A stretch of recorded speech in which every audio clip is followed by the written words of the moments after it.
पौरपेठ group ग्रामपंचायतीच्या ward क्रमांक 2 मधील एका जागेसाठी 28 एप्रिलला म्हणजे मंगळवारी मतदान होणार आहे. या वार्डमधील विजयी उमेदवार राजू पाटील सर यांनी राजीनामा दिल्यानंतर ही जागा रिक्त झाली होती. या जागेसाठी 28 तारखेला मतदान होणार आहे. या जागेसाठी 3 उमेदवारांमध्ये लढत होत आहे. पहिले उमेदवार आहेत ललित लोढा, दुसरे आहेत काँग्रेसचे सुकलाल बारी, तिसरे उमेदवार आहेत विनोद पाटील जे राष्ट्रवादी शरदचंद्र पवार पक्षाचे समर्थक मानले जातात.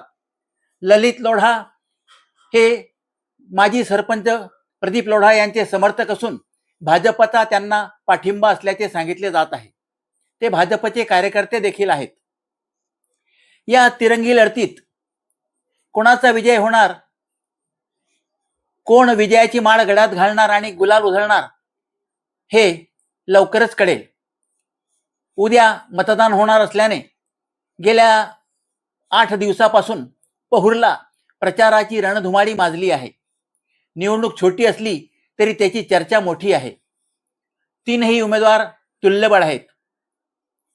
ललित लोढा भाजपचे सक्रिय कार्यकर्ते आहेत, तर सुकलाल बारी काँग्रेसचे आणि विनोद पाटील राष्ट्रवादी शरद पवार पक्षाचे.